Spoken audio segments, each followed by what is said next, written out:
You're listening to I Love Old Time Radio with your host, Virtual Vinny.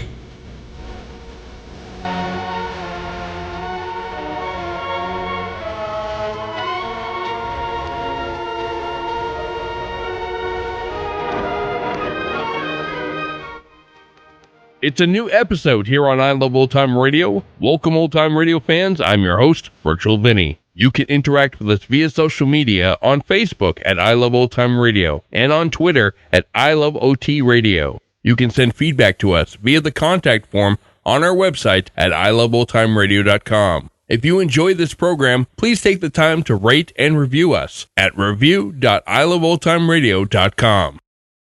This episode is brought to you by the Vintage Radio Club. The Vintage Radio Club is a way for you to help support the I Love Old Time Radio podcast, and as a thank you, we do an extra podcast a week with some longer productions. This past weekend, it was the Lux Radio Theater's presentation of The Dark Angel. It's a melodrama of a love affair interrupted by war and only slowed down by blindness. If you want to hear more and help support I Love Old Time Radio, then visit vintage.iloveoldtimeradio.com. I Love Old Time Radio produces a news show every Monday through Friday, each day with a different theme.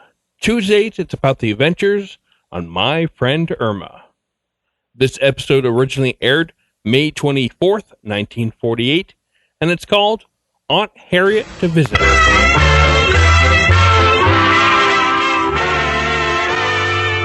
Brothers Company, makers of Swan, the soap with the exclusive super creamed blend, presents Our Friend Swan with My Friend Irma. Starring Marie Wilson as Irma and Kathy Lewis as Jane. Friendship, friendship, just a perfect friendship. When other friendships have been forgot, theirs will still be hot. My friend Irma.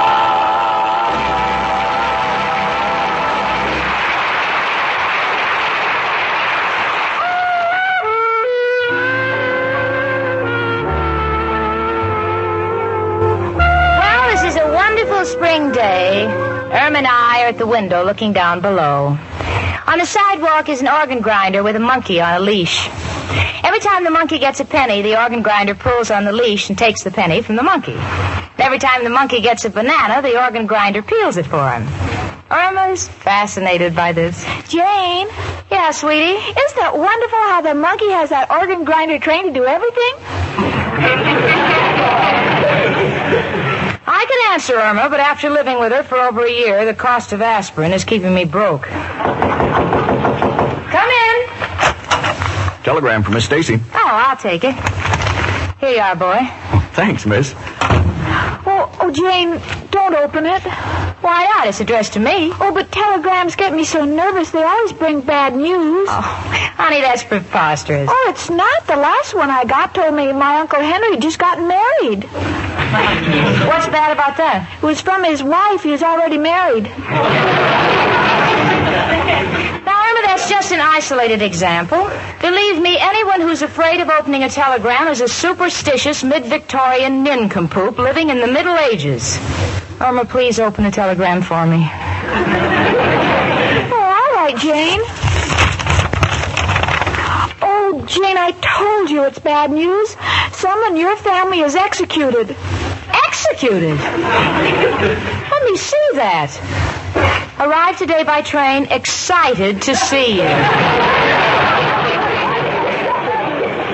Irma, that's excited. Honey, it's from my Aunt Harriet. She's coming to New York for a visit. Oh, isn't that nice? Yeah. Dear old Aunt Harriet. Gosh, you know, it's been so long. She raised me, Irma, when I was a little girl. She was so strict. I remember when she took me to the movies, if there was any kissing on the screen, Aunt Harriet would cover my eyes with her hand. The last picture we saw was with Clara Bow. Clara Bow? Wasn't she the girl who was supposed to have it? She may have had it, but I never got to see it.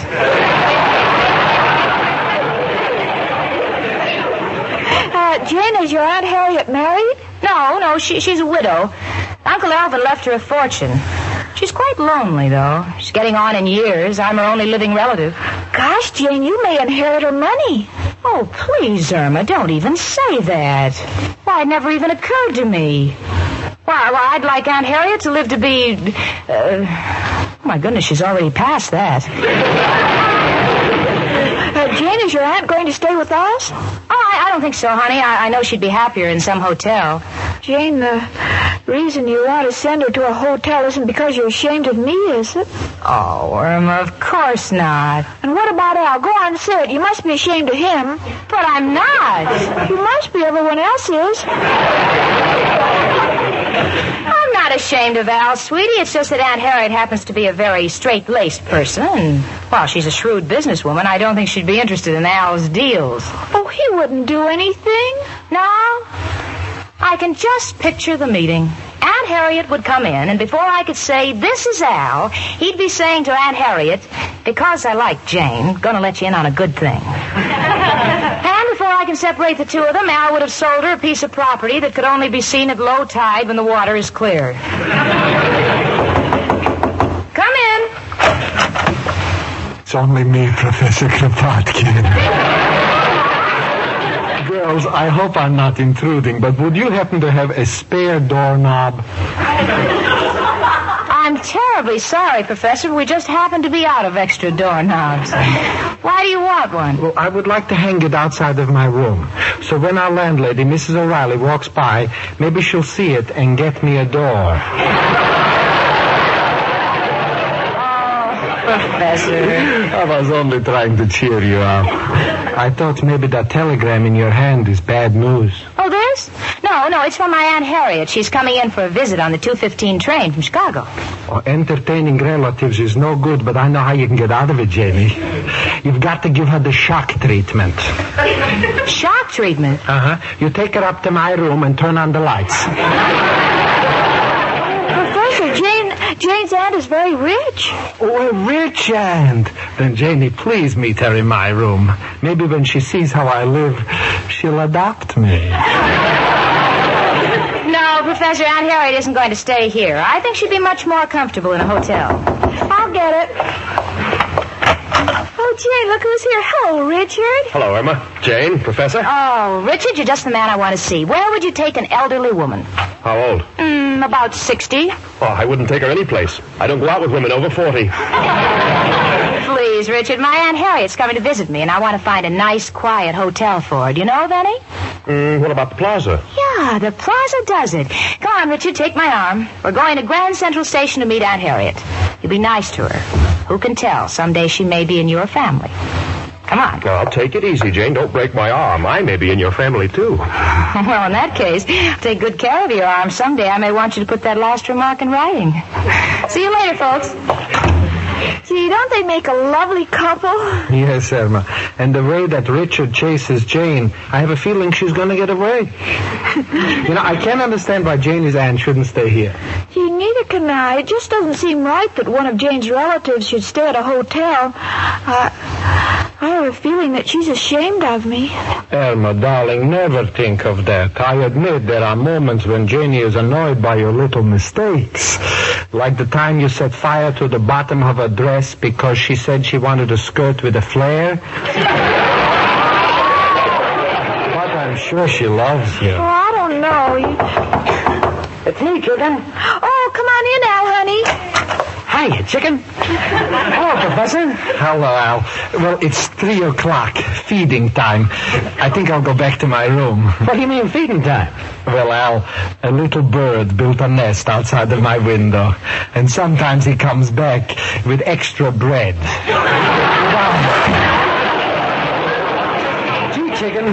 Wish Jane was here. I got a deal she can't laugh at this time. Well, I'll listen to it, Al. What is it? It's absolutely ingenious.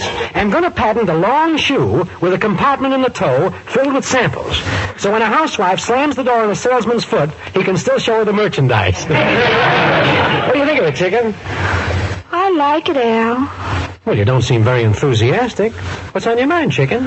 Well, I'm always proud of you and your deals, but I don't think Jane is. What do you mean, chicken?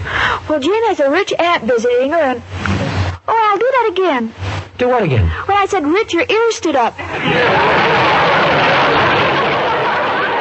Well, that's just a reflex. Like when someone says, "Here come the cops," my feet start moving. You say this aunt of Jane's is rich? Yes, and Jane says she's getting on in years and is very fond of Jane. Oh, but Al, I wouldn't want you to get any dishonest ideas. Chicken, that's hitting below the belt. You know my scruples. I'm only indicating a slight interest because I feel sorry for these rich dames. What do you mean, Al? Well, they all follow a pattern. They leave half of their dough to a relative like Jane, and the other half is wasted on some foolish thing like a home for one-eyed goats or wayward pigeons. When with a little handling in this situation, it could go to you and me and our children. Oh, when you say the word children, I hear the patter of little feet in my head. So, Chicken, allow me to present my plan. Well, we're not even related to Jane's aunt. Oh, Chicken, forget that nonsense about blood being thicker than water. That's propaganda. I guess you're right, Al. We can be as thick as anybody. Please, Chicken, my only object is to get in solid with the dear lady. Now, where is she stopping? At the plaza. Good. Now, we send her a little gift right off. I know, flowers. We could send her a brace of petunias, a spray of violets on a background of gardenias, or maybe a mess of orchids. Can't make up my mind. Why not, Al? Got no money. Al, I'll be glad to lend you the money. Oh, no, Chicken, I would never take money from you. After we're married and you're still working steady, that's different. Then it becomes respectable. Oh, Al, I'm so lucky to be going with a man of character like you. Well, you either got it or you ain't. I just happen to be filthy with the stuff. Hello, Irma and Al. Oh, hello, Miss O'Reilly. My, you look nice. You're wearing your hair differently. Oh, thank you, Irma. It's the new upsweep. Of course the professor don't like it.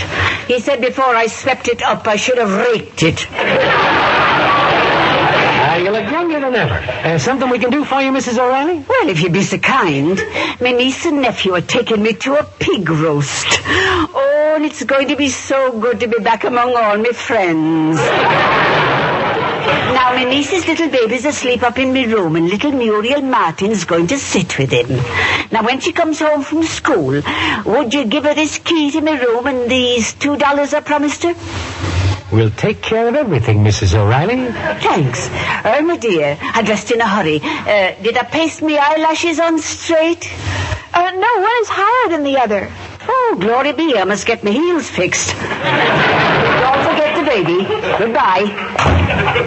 Al, you're putting the $2 in your pocket. Chicken, you are now looking at the latest thing in babysitters. Who, Al? You and me. Well, what about little Muriel? She'll be here any minute to sit with a baby. Chicken, this is a competitive world. First come, first serve.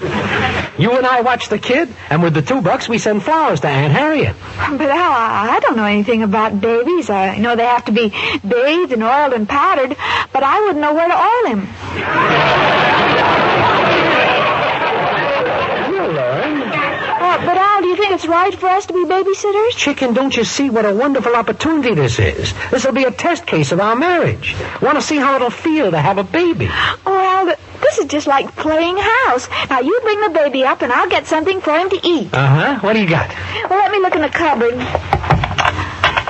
Now, let's see. Graham crackers, ketchup, Strong Heart. Strong Heart? That's dog food. Yes, I bought 6 cans of it. But, Chicken, you don't have a dog. I know, but it was such a bargain. Skip the food. Open a bottle of milk while I go and send some flowers to dear Aunt Harriet. And I'll be right back with the baby. Oh, and, Al. What, Chicken? If anyone sees you walking upstairs with a baby, it might be embarrassing. So if they ask you if you're the father, just tell them you don't know.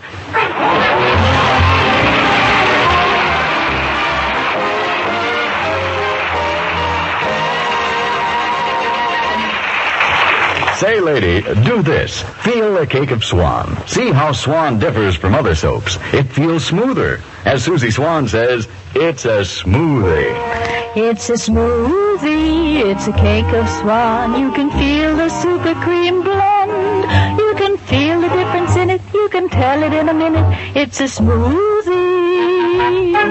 That's Swan. Yes, the way Swan feels is a direct result of Swan Super Creamed Blend. So next time when you unwrap a cake of Swan, make this little test. Run your fingertips over the surface of the cake. Feel the smoothness. See how Swan Super Creamed Blend makes Swan differ from other soaps. Then when you use Swan for dishes, feel Swan suds. They feel richer, creamier. And Swan's, look at your hands, you'll see they're left with a smooth, soft, young look. Swan Super Creamed suds are thick, fast suds, too, and they rinse away so completely your dishes don't need wiping. It's true, Swan soap means faster dishwashing and protection for your hands, thanks to Swan's exclusive Super Creamed Blend.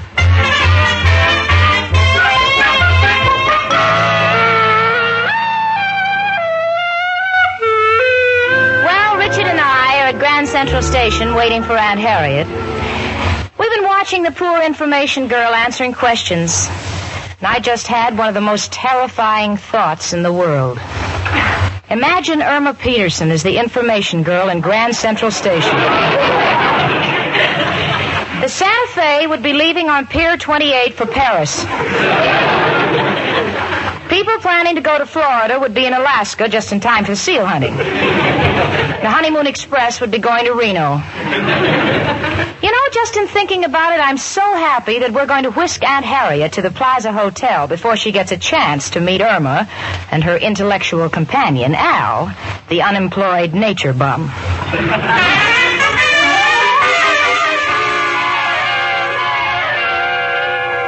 Chicken, when we're through with Aunt Harriet, she'll be putty in our hand. Oh, look, Al, the little baby's going to sleep. Ah, he's a cute little shaver, huh? Bless his little heart. Look how he snuggles next to you, Al. You know, you'd make the greatest father in the world. Who else would ever think of giving a baby a kitchen knife to play with? It was nothing, Chicken. Happen to know when a kid cuts his teeth, he has to have something to cut with. And what about you, Chicken? What a mother you'd make. Who would have thought of putting chocolate on his feet? Well, Al, that's a woman's instinct. At least now when the baby puts his foot in his mouth, he'll put on weight. Oh, let's face it, Al, we're just a natural for children. Yeah, we're a natural. And someday, Chicken... Oh, Al. But, Chicken, we gotta remember one thing. We don't want Jane to find out about we're babysitters, or she might learn we used the money to send flowers to her Aunt Harriet. All right, Al, and while the baby's sleeping, I think I'll make his formula. Yeah, keep everything sterilized. Wear rubber gloves. Rubber gloves. Al, you're just like every man. He's a child. I can wear kid gloves. How stupid of me. But fortunately, you know what you're doing. Hey, careful, little mother. You'll knock that basin over. Now you woke him. Oh, I better pick him up. Shh, baby. Oh, Al, isn't it cute? It feels so wonderful to hold him in my arms. He's so soft and helpless. I haven't had a thrill like this since the New Year's party when I had to carry you out for air. Chicken, gotta quiet that kid. He's making me nervous. Oh, he wants something to play with. I'll give him your watch. Oh, no, Chicken, not my watch. Oh, you won't hurt it. Here, baby. Oh. He dropped it. I'm sorry, Al. Is it ruined? Well, Chicken, it was a Ben Russ. Right now, Ben looks fine, but I'm afraid Russ will never walk again. Oh, hand me the kid, Irma. I'll sing him a little lullaby. Take him, Al. Yeah. Rock-a-bye, baby, on the treetop. When you grow up, please don't be a cop. How do you like that, Chicken? He fell asleep. No.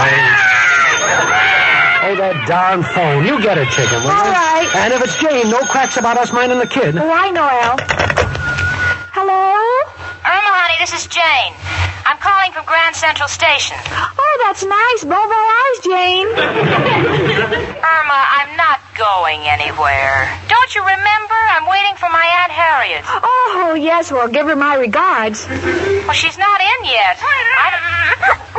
Irma, what's that sound I hear? What sound, Jane? Like someone was crying. Oh, that's Al. He's crying. Al is crying?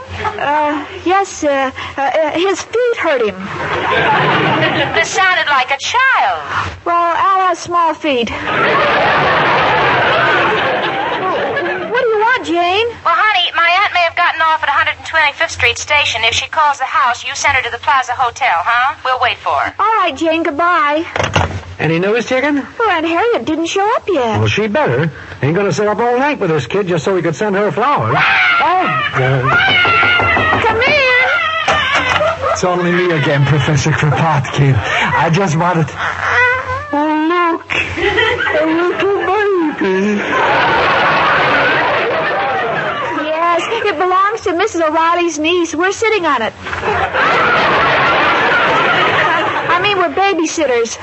Oh, it's such a sweet little thing. It's a shame something so wonderful has to grow up into a person. I wish we could keep this person quiet. You got to have a feeling for babies, Al. You know, my brother Peter has got a wonderful system with his little son. When the boy starts crying, Peter reads to him from a book on child psychology. But what if he doesn't stop crying? Then Peter hits him with the book. This is known as applied psychology. It's applied where it'll do the most good. But with such a small baby, you got to sing to her. Oh, we already tried that, but the baby refuses to go to sleep. No, Al, no, I'll handle it. Come here, little baby. Baby face. You got the cutest little baby face.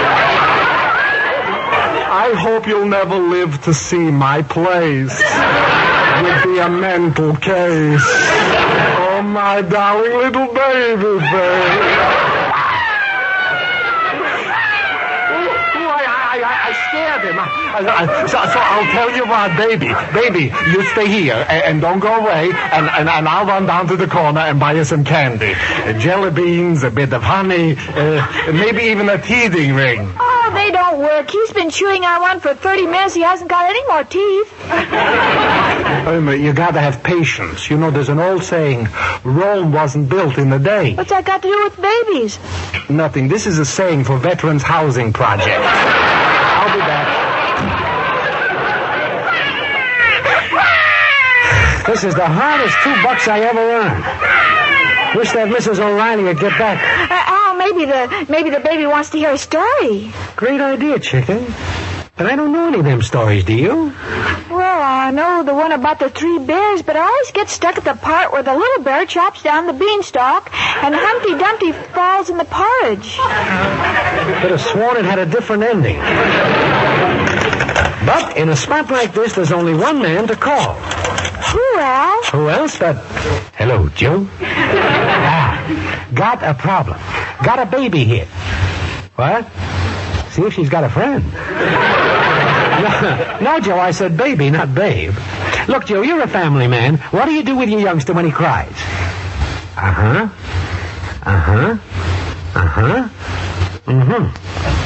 But, Joe, don't you run out of youngsters that way? Got a feeling, Joe, you're not a man to discuss children with. However, we'll call you when another problem arises. Goodbye, noble friend. No help, Al? No. Oh, gee. Maybe the baby wants to play. Great idea. Get the cards, Irma. Oh, no, Al. Oh, look. The baby likes you. He's going to sleep. Oh, great. Couldn't have stood it another minute. There.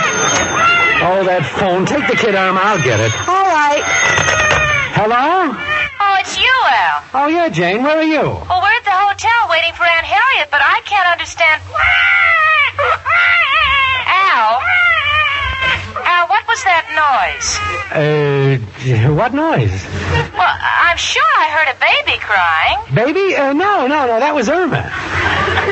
What is this? A little while ago you were crying and now Irma's crying. Well, you heard that song, I Cried for You? What about it? We like to cry for each other.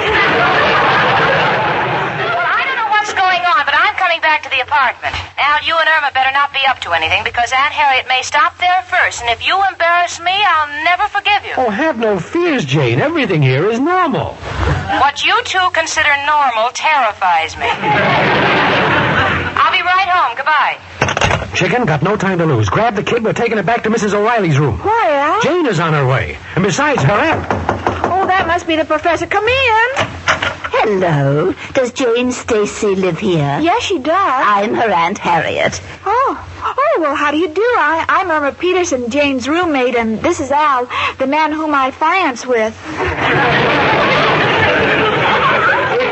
It is indeed a rare pleasure to meet one so fair and gracious and, shall we say, rich as you, Aunt Harriet. Oh, thank you. I told Jane to meet me, but I changed my plans. Oh, what an adorable baby. Is it yours? Well, no, that is... Well, then it must be. Why, of course, I can see the family resemblance. Oh, it's got the Stacy eyes. It's Jane. Huh? Jane? Oh, I'm so happy. She wrote me she was going with the fellow, and I was hoping she'd settle down and marry. Who is the man? What's his name? His name is Richard, but... Well, here I am with the jelly beans for my little baby. Oh, the father! Come here and kiss your Aunt Harriet. The father? Yes. And let me be the first to say he looks just like you. And let me be the first to say you're completely out of your mind. Well, wait a minute, Aunt Harriet. He's not the father. You see... Hi, everybody. Oh, Aunt Harriet, what are you doing here? We were waiting for you at the station. Oh, the last minute I took the plane. Oh, no wonder. Well, Aunt Harriet, I want you to meet Richard Rhinelander. Richard, this is my Aunt Harriet. I'm glad to know you. Oh, let me look at you, my boy. So, Jane, you finally landed him. What? How long have you two been married? Married? We're not married. Oh, please, dear, I've already seen the child. Oh, no. No, Irma's as old as I am.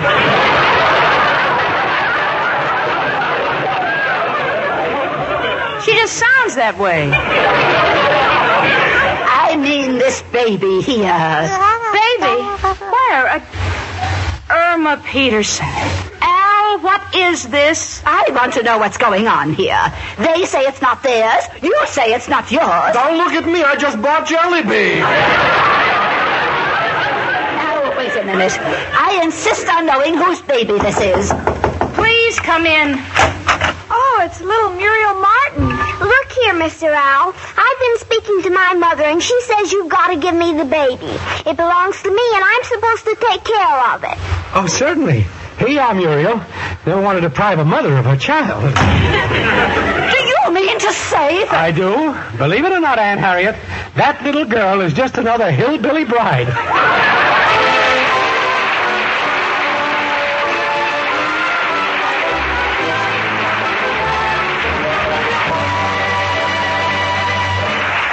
Say, ladies, here's a tip that will save you money. Listen. Take advantage of that exciting lever buy-two sale. That's right. You can save 50% on a beautiful modern aluminum saucepan. Just the kind of a 2-quart saucepan with cover that's so useful in your kitchen. It's made of fine 18-gauge aluminum. And what's more, it has a no-twist handle. And both the handle and the cover knob are made of no-burn Bakelite. And here's more good news. This gleaming saucepan of Regal aluminum ware is worth $2. But you can get it for only $1 if you take advantage of the Lever Buy 2 sale. Here's all you do to get it. Send in the wrappers from 2 cakes of Swan soap. That's right. 2 Swan wrappers is all it takes. You can get handy order blanks at your store. Orders will be sent postpaid within 3 weeks. The offer expires August 1st, 1948. It's subject to state and local regulations.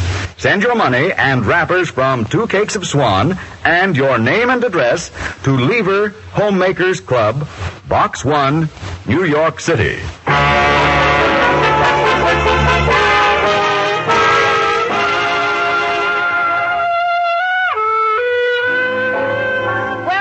Got the truth out of Irma and Al. We all had a good laugh, even Aunt Harriet.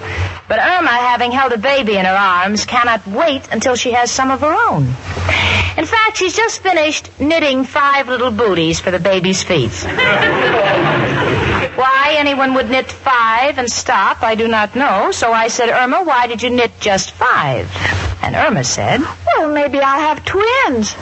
Yeah, but honey, that would just be 4 feet. Why knit 5 booties? Well, one of the twins might be a triplet. You know, if you can fit figure that one out, I wish you'd come and live with my friend Irma.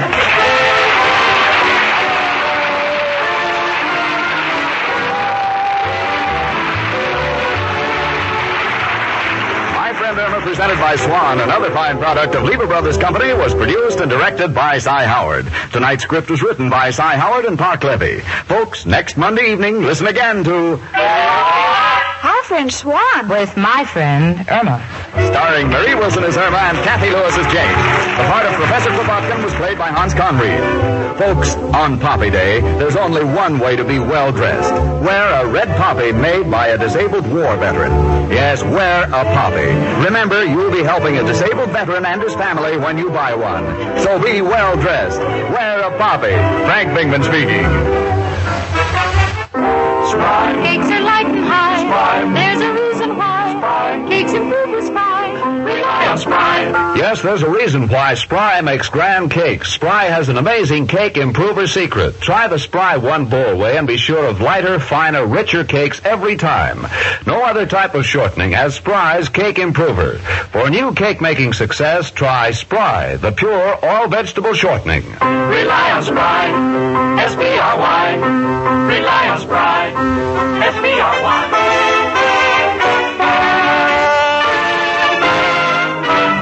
Tune in next week 1 hour earlier and listen to the Lux Radio Theater, immediately followed by My Friend Irma. This is CBS, where 99 million people gather every week. The Columbia Broadcasting System.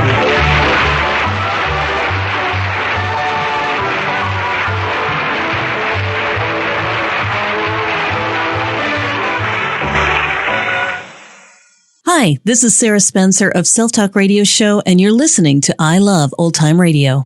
Welcome back. Leave it to Al and Irma to make a mess of babysitting. And that's going to do it for our program. You can find I Love Old Time Radio on iTunes, the Google Play Store, Stitcher, Spotify, and on our website at iloveoldtimeradio.com. You can also listen to us on your Alexa device through TuneIn. Please take the time to rate us and leave a review as well. Like us on Facebook at I Love Old Time Radio. Follow us on Twitter at I Love OT Radio. Comments and questions can be directed to our website at iloveoldtimeradio.com. If you'd like to help support this show, you can do so at support.iloveoldtimeradio.com or by joining our Vintage Radio Club and get an extra episode a week. Tomorrow we join Detective Dana Clover in Broadway Is My Beat, and join us again next Tuesday for more from My Friend Irma. For iloveoldtimeradio.com, this is Virtual Vinny